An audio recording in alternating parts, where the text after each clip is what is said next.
ਜਿੱਦਾਂ ਆਪਾਂ ਇੱਕ ਵਾਰੀ ਪੂਰਾ ਟੌਪਿਕ 6 ਪਾਰਟ ਦੀ ਜਿਹੜੀ ਸੀਰੀਜ਼ ਆ ਅਸਾਈਲਮ ਦੇ ਉੱਤੇ ਪੂਰਾ ਐਕਸਪਲੇਨ ਕੀਤਾ ਸੀਗਾ। ਕਿਸੇ ਅਸਾਈਲੀ ਦੇ ਇੱਥੇ ਅਮਰੀਕਾ ਦੇ ਵਿੱਚ ਆਉਣ ਤੋਂ ਲੈ ਕੇ ਉਸਦੇ ਜਿਹੜੇ ਅਖੀਰਲੇ ਜਿਹੜੇ ਆ ਕੋਰਟ ਦੇ ਵਿੱਚ ਉਹ ਇਹ ਫੈਸਲੇ ਆ ਉਸ ਤੱਕ।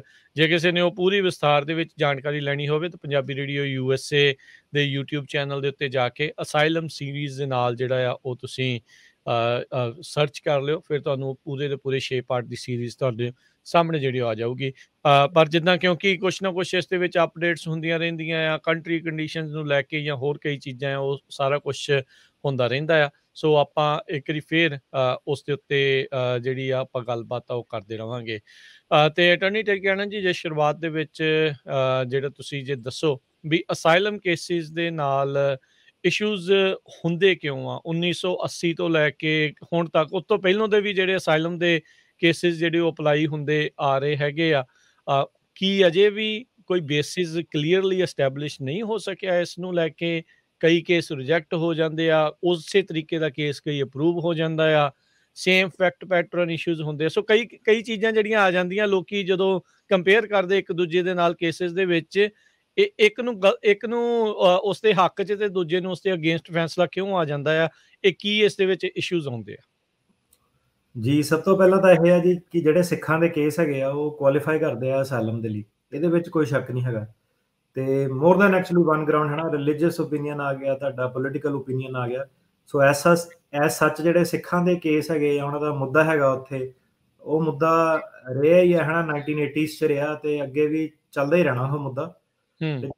ਕੇਸ ਕੁਆਲੀਫਾਈ ਕਰਦਾ ਅਸਾਈਲਮ ਨਹੀਂ ਲਈ ਕਿ ਨਹੀਂ ਕਰਦਾ, ਉਹ 'ਚ ਕੋਈ ਡਾਊਟ ਨਹੀਂ ਹੈਗਾ। ਸੋ ਜਿਹੜਾ ਹੁਣ ਕੇਸ ਕੌਣ ਜਿੱਤਦਾ ਕੌਣ ਨਹੀਂ ਜਿੱਤਦਾ, ਉਹਦਾ ਚੱਕਰ ਇਹ ਪੈ ਜਾਂਦਾ ਕਿ ਕ੍ਰੈਡੀਬਿਲਿਟੀ, ਕਿ ਬੰਦਾ ਕ੍ਰੈਡੀਬਲ ਹੈਗਾ ਕਿ ਨਹੀਂ ਹੈਗਾ। ਕ੍ਰੈਡੀਬਲ ਦਾ ਮਤਲਬ ਹੁੰਦਾ ਕਿ ਬੰਦਾ ਸੱਚ ਬੋਲ ਰਿਹਾ ਕਿ ਝੂਠ ਬੋਲ ਰਿਹਾ। ਚੀਜ਼ ਉਹ ਆ ਗਈ। ਇੱਕ ਚੀਜ਼ ਤੁਹਾਡੀ ਆ ਗਈ ਪਲੋਜ਼ੇਬਿਲਿਟੀ। ਸੋ ਪਲੋਜ਼ੇਬਿਲਿਟੀ ਕੀ ਹੁੰਦਾ ਕਿ ਬੰਦੇ ਨੇ ਜਿਹੜੀ ਆਪਣੀ ਡੈਕਲੇਰੇਸ਼ਨ ਦੱਸੀ, ਕੀ ਜੱਜ ਉਹਨੂੰ ਪਲੋਜ਼ੇਬਲ ਐਕਸਪਲੇਨੇਸ਼ਨ ਸਮਝਦਾ ਕਿ ਨਹੀਂ ਸਮਝਦਾ। ਮਤਲਬ ਕਿ ਹੁਣ ਇੱਕ ਬੰਦੇ ਨੇ ਫਿਲਮੀ ਕਹਾਣੀ ਬਣਾਤੀ ਕਿ ਜੀ ਚੱਲ ਬਈ ਮੈਂ ਬਿਲਡਿੰਗ ਤੇ ਚੜ ਗਿਆ, ਉੱਥੋਂ ਮੈਂ ਭੱਜ ਗਿਆ, ਮੈਨੂੰ ਫੜ ਲਿਆ, ਮੈਂ 10 ਵਾਰੀ ਛੁੱਟ ਗਿਆ। ਕੀ ਉਹਦੀ ਕਹਾਣੀ ਨੂੰ ਜਿਹੜਾ ਜੱਜ ਹੈਗਾ ਉਹ ਪਲੋਜ਼ੇਬਲ ਮੰਨਦਾ ਕਿ ਨਹੀਂ ਮੰਨਦਾ। ਸੋ ਕ੍ਰੈਡੀਬਿਲਿਟੀ ਤੇ ਪਲੋਜ਼ੇਬਿਲਿਟੀ ਜਿਹੜੀਆਂ ਦੋ ਚੀਜ਼ਾਂ ਜਿਹੜੀਆਂ ਇਹ ਮੁੱਖ ਸਾਹਮਣੇ ਆਉਂਦੀਆਂ।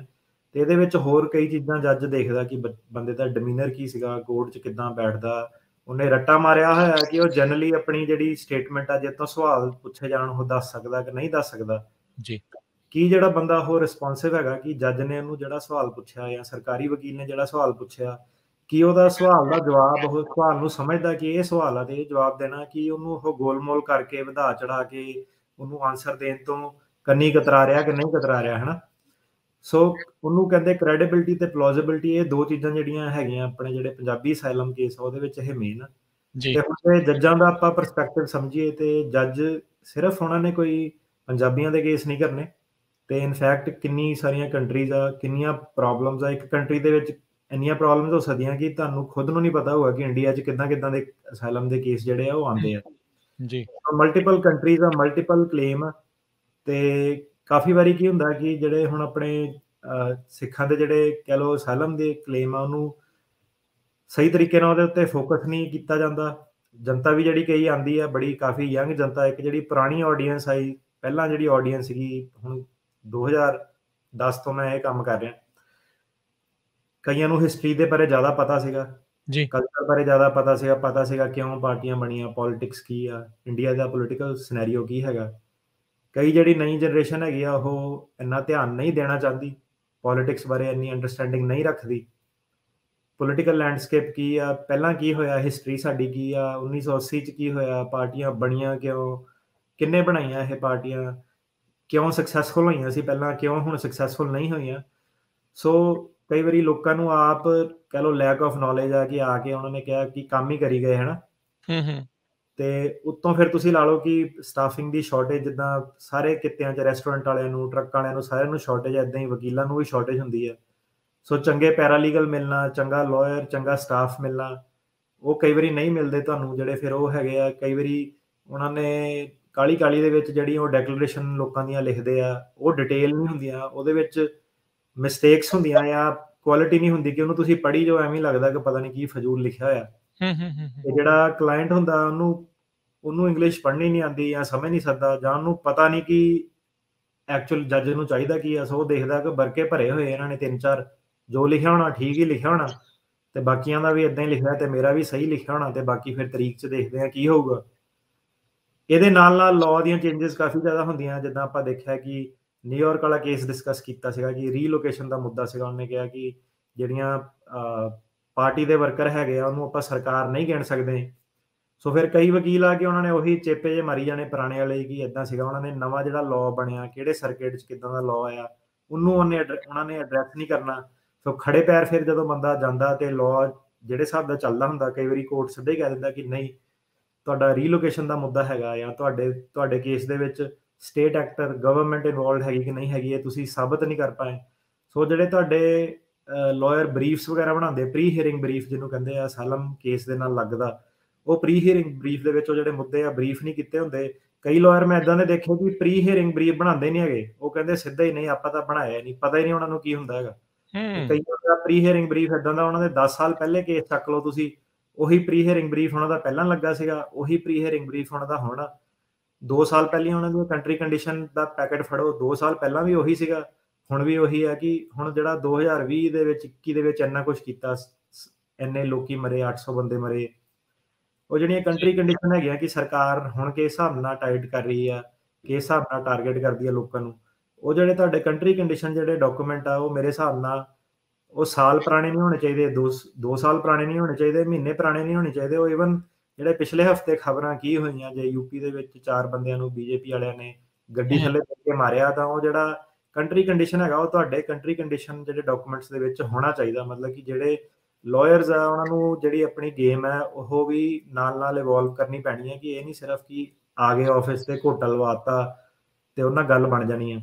ਸੋ ਕਿਉਂਕਿ ਜੇ ਤੁਸੀਂ ਫਿਰ ਉਦਾਂ ਕਰੋਗੇ, ਫਿਰ ਤੁਹਾਡਾ ਜਿਹੜਾ ਕੇਸ ਆ ਉਹ ਹੈਗਾ ਸਿਰਫ ਚਾਂਸ ਦੇ ਉੱਤੇ ਕਿ ਚੱਲ ਜੱਜ ਨੂੰ ਪਸੰਦ ਆਉਂਦਾ, ਨਹੀਂ ਆਉਂਦਾ, ਵਧੀਆ ਜੱਜ ਆ, ਮਾੜਾ ਜੱਜ। ਜੇ ਤੁਹਾਡੇ ਸਾਰੀ ਜਿਹੜੇ ਡਾਕੂਮੈਂਟੇਸ਼ਨ ਹੈਗੀ ਆ, ਜੇ ਤੁਹਾਡੀ ਉਹ ਇਹ ਗੇਮ ਹੈਗੀ ਆ ਤੁਹਾਡੇ ਵਕੀਲ ਦੀ, ਤੁਹਾਡੀ ਇਹ ਗੇਮ ਆਪਣੀ ਹੈਗੀ ਆ, ਤੁਹਾਨੂੰ ਜਦੋਂ ਸਵਾਲ ਪੁੱਛਿਆ ਗਿਆ ਕਿ ਕੀ ਤੈਨੂੰ ਪਤਾ ਕਿਸੇ ਬੰਦੇ ਨਾਲ ਇਦਾਂ ਹੋਇਆ ਸੀਗਾ, ਤੇ ਤੁਸੀਂ ਉਹਨੂੰ ਦੱਸ ਸਕਦੇ ਹੋ ਕਿ ਆਹ ਪਿਛਲੇ ਹਫ਼ਤੇ ਇਦਾਂ ਹੋਇਆ, ਉਸ ਤੋਂ ਪਿਛਲੇ ਹਫ਼ਤੇ ਇਦਾਂ ਹੋਇਆ ਸੀਗਾ, ਉਸ ਤੋਂ ਪਿਛਲੇ ਮਹੀਨੇ ਆਹ ਚੀਜ਼ ਹੋਈ ਸੀਗੀ, ਤੇ ਭਾਵੇਂ ਜੱਜ ਔਖਾ ਹੋਵੇ, ਭਾਵੇਂ ਸੌਖਾ ਹੋਵੇ, ਭਾਵੇਂ ਕੋਰਟ ਮਾੜਾ ਵਾ ਚੰਗਾ ਵਾ, ਤੁਹਾਨੂੰ ਉਹ ਚੀਜ਼ ਦੀ ਫਿਕਰ ਕਰਨ ਦੀ ਲੋੜ ਨਹੀਂ। ਜੇ ਤੁਸੀਂ ਆਪਣਾ ਸਾਰਾ ਕੇਸ ਸਹੀ ਤਰੀਕੇ ਨਾਲ ਦੱਸ ਸਕਦੇ ਹੋ, ਜੱਜ ਨੂੰ ਅਪਰੂਵ ਕਰਨਾ ਹੀ ਪਊਗਾ। ਜੇ ਜੱਜ ਗਲਤ ਡਿਸੀਜਨ ਦਊਗਾ, ਫਿਰ ਉੱਤੇ BIA ਦੇ ਉੱਤੇ, ਸਰਕਟ ਕੋਰਟ ਉੱਤੇ ਜਾ ਕੇ ਉਹਨੂੰ ਤੁਸੀਂ ਰਿਵਰਸ ਕਰਾ ਸਕਦੇ ਆ, ਜੇ ਤੁਸੀਂ ਸਾਰੀ ਸਮੱਗਰੀ ਜਿਹੜੀ ਉਹਨੂੰ ਦਿੱਤੀ ਹੋਈ ਹੈ ਨਾ। ਇਹਦੇ ਵਿੱਚ ਕੀ ਹੈ ਕਿ ਫਿਰ ਜੱਜਸ ਦੀ ਡਿਫਰੈਂਟ ਅਪਰੋਚ ਆ, ਕੋਰਟਸ ਦੀ ਡਿਫਰੈਂਟ ਅਪਰੋਚ ਆ। ਠੀਕ ਹੈ। ਫੋਰ ਐਗਜ਼ਾਮਪਲ ਕਈ ਜੱਜ, ਹੁਣ ਜੱਜ ਦਾ ਐਂਗਲ ਸਮਝਣਾ ਪੈਂਦਾ। ਇੱਕ ਜੱਜ ਹੈ ਹਨਾ, ਉਹਦਾ ਕਈ ਵਾਰੀ ਨਵਾਂ ਜੱਜ ਆਉਂਦਾ, ਸਾਨੂੰ ਐਂਗਲ ਸਮਝਣ ਦੀ ਦੇਰ ਲੱਗਦੀ। ਫੋਰ ਐਗਜ਼ਾਮਪਲ ਉਹਦਾ ਐਂਗਲ ਸਮਝ ਆ ਗਿਆ ਕਿ ਇਹ ਜੱਜ ਨੇ ਜਦੋਂ ਸਾਰਾ ਕੁਝ ਮੁੱਕ ਜਾਣਾ, ਇਹਨੇ ਸਵਾਲ ਪੁੱਛਣੇ ਕਿ ਪੋਲਿਟਿਕਸ ਤੇ, ਇਹਨੇ ਆਹ ਦੇਖਣਾ ਕਿ ਬੰਦੇ ਨੂੰ ਪੋਲਿਟਿਕਸ ਬਾਰੇ ਪਤਾ ਕਿ ਨਹੀਂ ਪਤਾ। ਠੀਕ ਹੈ। ਤੇ ਫਿਰ ਜਦੋਂ ਤੁਸੀਂ ਉਹ ਵਾਲੇ ਜੱਜ ਮੂਹਰੇ ਜਾਣਾ, ਤੁਸੀਂ ਆਪਣੇ ਕਲਾਇੰਟ ਨੂੰ ਪੁੱਛਣੇ ਸਵਾਲ ਕਿ ਤੈਨੂੰ ਆਹ ਚੀਜ਼ਾਂ ਪੁੱਛੀਆਂ ਜਾਊਗੀਆਂ। ਸੋ ਹਰੇਕ ਜੱਜ ਦਾ ਆਪਣਾ ਜਿਹੜਾ ਹੈਗਾ ਸਟਾਈਲ ਆ, ਹਨਾ।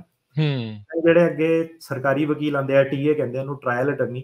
TA ਨੇ ਜਿਹੜੇ ਸਵਾਲ ਪੁੱਛਣੇ ਆ, ਕਈ TA ਜਿੱਦਾਂ ਉਹਨੂੰ ਪਤਾ ਕਿ ਇਹਨੇ ਹਮਲਿਆਂ ਦੇ ਵਿੱਚੋਂ ਦੀ ਇਹਨੇ ਜਨਰਲੀ ਸਵਾਲ ਪੁੱਛਣਾ ਤੁਹਾਡੇ ਕੋਲ ਕਿ ਤੂੰ ਦੱਸਿਆ ਕਿ ਮੈਂ ਮੋਟਰਸਾਈਕਲ ਤੇ ਸੀਗਾ ਤੇ ਬੰਦੇ ਗੱਡੀ 'ਚ ਆਏ ਸੀ, ਕਿੰਨੇ ਬੰਦੇ ਸੀਗੇ, ਹਨਾ, ਗੱਡੀ 'ਚੋਂ ਬਾਹਰ ਕਿੰਨੇ ਨਿਕਲੇ ਤੇ ਅੰਦਰ ਕਿੰਨੇ ਰੁਕੇ।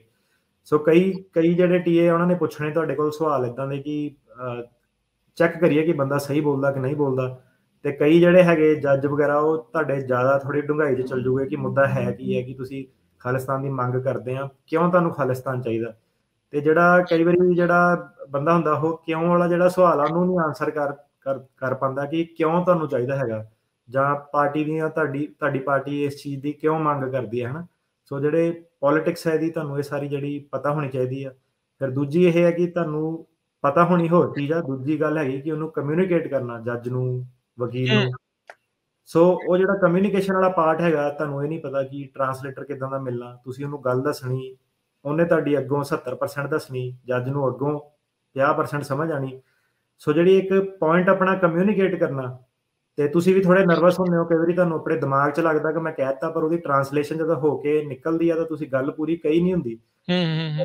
ਛੋਟੇ ਸੈਂਟੈਂਸਸ ਦੇ ਵਿੱਚ ਤੁਸੀਂ ਆਪਣਾ ਜਿਹੜਾ ਉਹ ਹੈਗਾ ਤਾਲਮੇਲ ਬਣਾਉਣਾ ਕੋਰਟ ਦੇ ਵਿੱਚ ਟਰਾਂਸਲੇਟਰ ਨਾਲ, ਤਾਂ ਕਿ ਜੱਜ ਨੂੰ ਉਹ ਤੁਹਾਡੀ ਜਿਹੜੀ ਸਾਰੀ ਜਿਹੜੀ ਚੀਜ਼ ਤੁਸੀਂ ਸਮਝਾ ਸਕਦੇ ਆ। ਸੋ ਉਹ ਵੀ ਇੱਕ ਆਪਣੇ ਆਪ ਦੇ ਵਿੱਚ ਇੱਕ ਆਰਟ ਆ। ਕਈ ਲੋਕੀ ਉੱਥੇ ਵੀ ਮਾਤ ਖਾ ਜਾਂਦੇ, ਫਿਰ ਬਾਅਦ 'ਚ ਕਹਿੰਦੇ ਕਿ ਭਾਜੀ ਟਰਾਂਸਲੇਟਰ ਵਧੀਆ ਨਹੀਂ ਸੀਗਾ, ਇਹਨੇ ਤਾਂ ਬੜੀ ਛੇਤੀ-ਛੇਤੀ ਦੱਸਤਾ।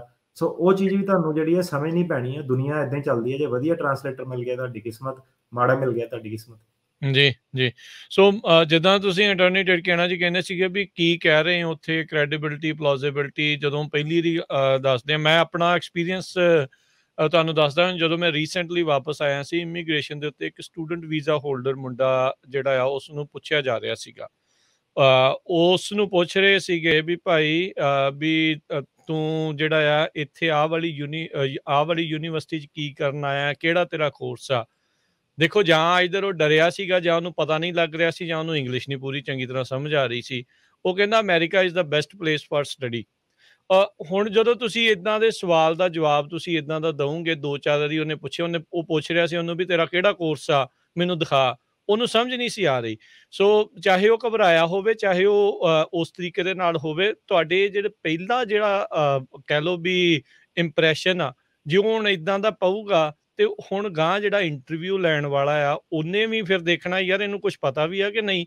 ਆਇਆ ਇਹ ਸਟੱਡੀ ਵੀਜ਼ੇ ਤੇ, ਇੰਗਲਿਸ਼ ਇਹਨੂੰ ਸਮਝ ਨਹੀਂ ਆ ਰਹੀ, ਇਹਨੂੰ ਵਾਪਸ ਘੱਲਣਾ ਹੈ ਕਿ ਇਹਨੂੰ ਇੱਥੇ ਰੱਖਣਾ ਆ। ਸੋ ਇਹ ਜਿਹੜੀ ਪਹਿਲਾ ਇੰਪ੍ਰੈਸ਼ਨ ਆ ਨਾ, ਉਹ ਬਹੁਤ ਇੰਪੋਰਟੈਂਟ ਜਿਹੜਾ ਰਹਿੰਦਾ ਆ। ਸੋ ਅਟਾਰਨੀ ਟਿਡਕਿਆਣਾ ਜੀ, ਹੁਣ ਜਿੱਦਾਂ ਕੋਈ ਆਉਂਦਾ ਆ, ਜਦੋਂ ਇਸ ਤਰੀਕੇ ਦੇ ਨਾਲ ਪੇਸ਼ ਹੁੰਦਾ ਆ ਪਹਿਲੀ ਵਾਰੀ, ਜਦੋਂ ਕਹਿੰਦੇ ਆ ਵੀ ਉਹਨੇ ਦੇਣੇ ਹੁੰਦੇ ਕ੍ਰੈਡੀਬਿਲਿਟੀ ਇੰਟਰਵਿਊ ਆ, ਤੁਸੀਂ ਕਾਫੀ ਕੁਛ ਉਹਦਾ ਐਕਸਪਲੇਨ ਕੀਤਾ ਆ। ਕਿਹੜੀਆਂ ਉਹਨੂੰ ਆਪਣੇ ਕੇਸ ਦੇ ਹਿਸਾਬ ਦੇ ਨਾਲ ਜਿਹੜੀਆਂ ਗੱਲਾਂ ਆ, ਉਹ ਜਿਹੜੀਆਂ ਬਿਲਕੁਲ ਜਿਹੜੀਆਂ ਉਹ ਪਤਾ ਹੋਣੀਆਂ ਚਾਹੀਦੀਆਂ ਵੀ ਮੈਂ ਕਿਸ ਆਧਾਰ ਦੇ ਉੱਤੇ ਇੱਥੇ ਅਸਾਈਲਮ ਦੀ ਮੰਗ ਕਰ ਰਿਹਾ। ਹਾਂਜੀ, ਸਭ ਤੋਂ ਪਹਿਲਾਂ ਤਾਂ ਦੇਖੋ 2 ਚੀਜ਼ਾਂ, ਇੱਕ ਤਾਂ ਤੁਹਾਡਾ ਕਾਫੀ ਸੌਖੀ ਇੰਟਰਵਿਊ ਹੋ ਸਕਦੀ ਹੈ, ਡਿਪੈਂਡਿੰਗ ਕਿ ਉਹਨਾਂ ਕੋਲ ਕਿੰਨਾ ਰਸ਼ ਆ, ਆਫਿਸਰ ਕਿਸ ਹਿਸਾਬ ਨਾਲ ਸੋਚਦਾ। ਸੋ ਸਭ ਤੋਂ ਪਹਿਲਾਂ ਤਾਂ ਮੇਨ ਇਹ ਕੁਐਸਚਨ ਹੈਗਾ ਕਿ ਤੁਹਾਨੂੰ ਆਪਣੀ ਕੰਟਰੀ 'ਚ ਖਤਰਾ ਤਾਂ ਨਹੀਂ ਹੈਗਾ ਕੋਈ। ਉਹਦਾ ਜੇ ਜਵਾਬ ਤੁਹਾਡਾ ਹਾਂ ਹੈਗਾ ਕਿ ਮੈਨੂੰ ਹਾਂਜੀ, ਮੈਨੂੰ ਆਪਣੀ ਕੰਟਰੀ ਦੇ ਵਿੱਚ ਖਤਰਾ ਵਾ। ਫਿਰ ਦੂਜਾ ਸਵਾਲ ਆ ਜਾਂਦਾ ਕਿ ਕਿਹਤੋਂ ਖਤਰਾ? ਤੁਹਾਨੂੰ ਪਤਾ ਹੋਣਾ ਚਾਹੀਦਾ ਕਿ ਕਿਹੜੀ ਪਾਰਟੀ ਤੋਂ ਖਤਰਾ। ਉਹ ਪਾਰਟੀਆਂ ਕੌਣ ਹੈਗੀਆਂ, ਉਹਨਾਂ ਦੇ ਲੋਗੋ ਕੀ ਆ, ਕਿਹੜੀ ਪਾਰਟੀ ਪਾਵਰ ਦੇ ਵਿੱਚ ਆ, ਤੁਹਾਡੀ ਸਟੇਟ ਦੇ ਵਿੱਚ ਕਿਹੜੀ ਪਾਰਟੀ ਪਾਵਰ ਦੇ ਵਿੱਚ ਆ, ਨੈਸ਼ਨਲ ਲੈਵਲ ਤੇ ਕਿਹੜੀ ਪਾਰਟੀ ਪਾਵਰ ਦੇ ਵਿੱਚ ਆ, ਉਹ ਤੁਹਾਨੂੰ ਪਤਾ ਹੋਣਾ ਚਾਹੀਦਾ। ਤੇ ਕਈ ਵਾਰੀ ਹੁਣ ਜਿੱਦਾਂ ਵਾਪਸ ਜਿਹੜੇ ਉੱਥੋਂ ਬਾਰਡਰ ਤੋਂ ਹੀ ਮੋੜਦੇ ਆ, ਤੇ ਬਿਆਨ ਥੱਲੋਂ ਜਿੱਦਾਂ ਫੇਲ ਹੁੰਦੇ ਤੇ ਪੜ੍ਹੀਦੇ ਉਹਨਾਂ ਦੇ ਬਿਆਨ, ਤੇ ਕਈ ਵਾਰੀ ਹਾਸਾ ਵੀ ਆਉਂਦਾ, ਰੋਣਾ ਵੀ ਆਉਂਦਾ। ਹੂੰ। ਬੰਦੇ ਨੂੰ ਉਹਨਾਂ ਨੂੰ ਜਿੱਦਾਂ ਇਹ ਨਹੀਂ ਪਤਾ ਕਿ ਜਿੱਦਾਂ ਸਵਾਲ ਪੁੱਛਿਆ ਗਿਆ ਕਿ ਰੂਲਿੰਗ ਪਾਰਟੀ ਦਾ ਜਿੱਦਾਂ ਹੈ ਨਾ, ਕਿ ਤੁਹਾਡੀ ਨੈਸ਼ਨਲ ਪਾਰਟੀ ਜੇ ਮੰਨ ਲਓ ਬੀਜੇਪੀ ਹੈ, ਲੀਡਰ ਕੌਣ ਹੈਗਾ? ਉਹਨਾਂ ਨੂੰ ਉਹ ਜਵਾਬ ਨਹੀਂ ਦੇ ਸਕਦੇ ਉਹ ਕਿ ਮੋਦੀ ਲੀਡਰ ਹੈਗਾ। ਤੇ ਏਦਾਂ ਵੀ ਜਨਤਾ ਐਡੀ ਦੂਰ ਸਫ਼ਰ ਕਰਕੇ ਆ ਜਾਂਦੀ ਹੈ ਕਿ ਐਡਾ ਬੇਸਿਕ ਜਿਹੜਾ ਹੈਗਾ ਉਹ ਤੁਸੀਂ ਜਵਾਬ ਨਹੀਂ ਦੇ ਸਕਦੇ। ਅਸਾਈਲਮ ਦਾ ਕੇਸ ਤੁਸੀਂ ਕ੍ਰੈਡੀਬਲ ਫੀਅਰ ਇੰਟਰਵਿਊ ਕਿੱਦਾਂ ਪਾਸ ਕਰੋਗੇ? ਤੇ ਐਨੀਵੇ, ਸੋ ਮੂਵਿੰਗ ਔਨ, ਜਿਹੜਾ ਵੀ ਬੰਦਾ ਆ ਰਿਹਾ ਵਾ, ਸਭ ਤੋਂ ਪਹਿਲੀ ਗੱਲ ਤਾਂ ਪਹਿਲਾਂ ਤਾਂ ਆਪਣੇ ਆਪ ਨੂੰ ਪੁੱਛੋ ਸਵਾਲ, ਹੈ ਨਾ, ਕਿ ਕਿਹਤੋਂ ਖਤਰਾ ਵਾ? ਕਿਹੜੀ ਪਾਰਟੀਆਂ ਤੋਂ ਖਤਰਾ ਵਾ? ਕੌਣ ਹੈ ਇਹ ਪਾਰਟੀਆਂ? ਕੀ ਇਹਨਾਂ ਦੇ ਚੋਣ ਨਿਸ਼ਾਨ ਆ? ਕਿਹੜੀ ਸੱਤਾ ਦੇ ਵਿੱਚ ਹੈਗੀ ਪਾਰਟੀ, ਕਿਹੜੀ ਸੱਤਾ ਦੇ ਵਿੱਚ ਨਹੀਂ ਹੈਗੀ? ਕਿਉਂ ਤੁਹਾਨੂੰ ਇਹਨਾਂ ਤੋਂ ਖਤਰਾ ਹੈਗਾ? ਕਿਸ ਗੱਲੋਂ ਖਤਰਾ ਹੈਗਾ? ਤੁਹਾਡੀਆਂ ਜੀ। ਮੰਗਾਂ ਕੀ ਹੈਗੀਆਂ? ਤੁਹਾਡੀ ਧਾਰਮਿਕ ਮੰਗਾਂ ਕੀ ਹੈਗੀਆਂ? ਤੁਹਾਡੀਆਂ ਪੋਲੀਟੀਕਲ ਮੰਗਾਂ ਕੀ ਹੈਗੀਆਂ? ਤੁਸੀਂ ਕਿਹੜੀ ਪਾਰਟੀ ਨੂੰ ਸਮਰਥਨ ਕਰਦੇ ਆ? ਤੁਸੀਂ ਉਹ ਪਾਰਟੀ ਕਦੋਂ ਜੁਆਇਨ ਕੀਤੀ? ਤੁਹਾਡਾ ਉਹ ਪਾਰਟੀ ਦੇ ਵਿੱਚ ਕੀ ਅਹੁਦਾ ਸੀਗਾ? ਐਜ਼ ਜੋ ਵੀ ਤੁਸੀਂ ਵਰਕਰ ਜਾਂ ਮੈਂਬਰ ਸੀਗੇ, ਤੁਸੀਂ ਕੀ ਗਤੀਵਿਧੀਆਂ ਕੀਤੀਆਂ? ਕੀ ਕੰਮ ਕੀਤੇ? ਮਤਲਬ ਕਿ ਇੱਕ ਤੁਸੀਂ ਲੋਅ ਲੈਵਲ ਦੇ ਕੁਰਸੀਆਂ-ਕਰਸੀਆਂ ਲਾਉਣ ਵਾਲੇ ਵਰਕਰ ਹੀ ਸੀਗੇ, ਕੰਧਾਂ ਤੇ ਪੋਸਟਰ ਲਾਉਣ ਵਾਲੇ ਵਰਕਰ ਸੀਗੇ, ਕਿ ਤੁਸੀਂ ਉਹ ਤੋਂ ਵੱਧ ਚੜ ਕੇ ਕੁਛ ਕੀਤਾ? ਤੁਸੀਂ ਸਮਾਗਮਾਂ 'ਚ ਬੋਲੇ, ਰੈਲੀਆਂ 'ਚ ਪਾਰਟਿਸਿਪੇਟ ਕੀਤਾ, ਮੈਂਬਰਸ਼ਿਪ ਡਰਾਈਵ ਵਧਾਈ, ਲੋਕਾਂ ਨੂੰ ਪਾਰਟੀ ਦੇ ਨਾਲ ਜੋੜਿਆ, ਧਾਰਮਿਕ ਪ੍ਰਚਾਰ ਕੀਤਾ, ਪੋਲੀਟੀਕਲ ਪ੍ਰਚਾਰ ਕੀਤਾ, ਕੀ ਗਤੀਵਿਧੀਆਂ ਤੁਸੀਂ ਕੀਤੀਆਂ ਤੇ ਕੀ ਕੀਤੀਆਂ? ਤੇ ਉਹ ਗਤੀਵਿਧੀਆਂ ਕਾਰਨ ਤੁਹਾਨੂੰ ਕੀ ਤੁਸੀਂ ਕਿਸੇ ਦੀ ਨਜ਼ਰ 'ਚ ਆਏ? ਕੀ ਹੋਇਆ ਤੁਹਾਨੂੰ? ਮਤਲਬ ਕਿ ਗਤੀਵਿਧੀਆਂ ਨਾਲ ਤੁਹਾਨੂੰ ਕੀ ਕਿਸੇ ਨੇ ਧਮਕੀ ਦਿੱਤੀ ਕਿ ਤੂੰ ਏਦਾਂ ਨਾ ਕਰ? ਕਿਹਨੇ ਧਮਕੀ ਦਿੱਤੀ? ਕਿੰਨੀ ਵਾਰੀ ਧਮਕੀ ਦਿੱਤੀ? ਕਿਉਂ ਧਮਕੀ ਦਿੱਤੀ? ਤੇ ਕਿੰਨੀ ਦੇਰ ਤੁਸੀਂ ਪਾਰਟੀ ਦੇ ਲਈ ਕੰਮ ਕੀਤਾ? ਹਮਲੇ ਕਿੰਨੀ ਵਾਰੀ ਹੋਏ ਤੁਹਾਡੇ ਉੱਤੇ? ਜਦੋਂ ਹਮਲੇ ਹੋਏ, ਹਮਲਿਆਂ ਦੇ ਵਿੱਚ ਕੀ ਹੋਇਆ? ਕਿੱਥੋਂ ਤੁਸੀਂ ਇਲਾਜ ਕਰਾਇਆ? ਕਿੱਥੇ ਤੁਹਾਡੇ ਸੱਟਾਂ ਲੱਗੀਆਂ, ਹੈ ਨਾ?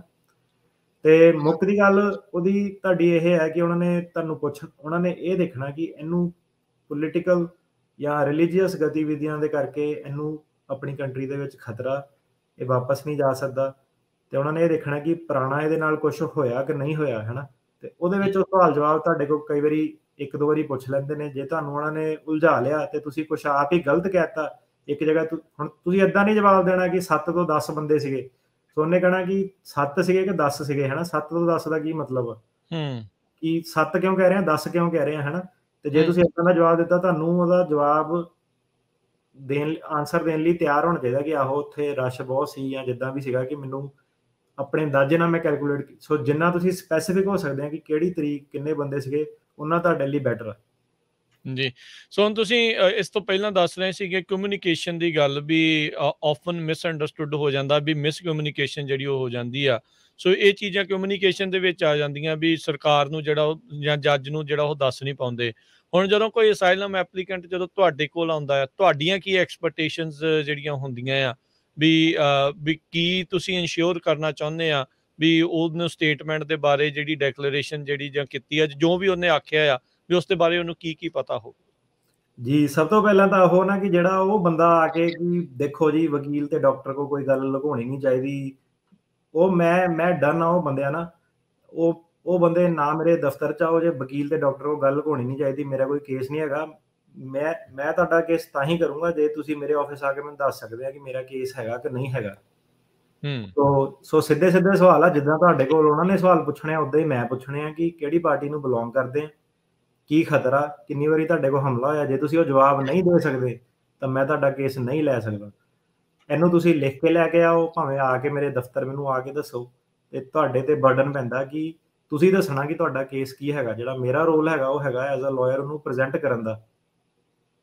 ਤੇ ਇਹਦੇ ਵਿੱਚ ਹੁਣ ਸਾਡੇ ਆਫਿਸ ਦੇ ਨਾਲ ਕਾਫੀ ਸਾਰੇ ਜਿਹੜੇ ਇੰਟਰਪ੍ਰੀਟਰ, ਟਰਾਂਸਲੇਟਰ ਜੁੜੇ ਆ।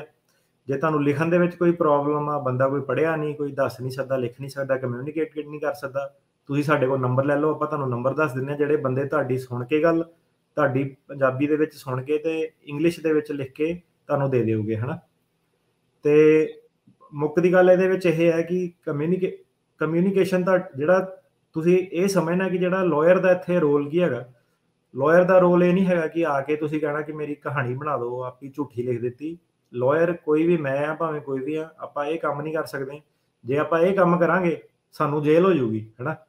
ਤੇ ਆਪਾਂ ਤੁਹਾਡੇ ਕਰਕੇ ਜੇਲ੍ਹ ਨਹੀਂ ਜਾਣਾ ਚਾਹੁੰਦੇ, ਆਪਾਂ ਤੁਹਾਡੀ ਐਜ਼ ਅ ਕਮਿਊਨਿਟੀ ਹੈਲਪ ਕਰਨਾ ਚਾਹੁੰਦੇ ਹਾਂ। ਜੇ ਤੁਹਾਡਾ ਕੇਸ ਹੈਗਾ ਕਿ ਨਹੀਂ ਹੈਗਾ, ਇਹ ਤੁਹਾਨੂੰ ਪਤਾ ਤੁਹਾਡਾ ਕੇਸ ਹੈਗਾ ਕਿ ਨਹੀਂ ਹੈਗਾ, ਹੈ ਨਾ।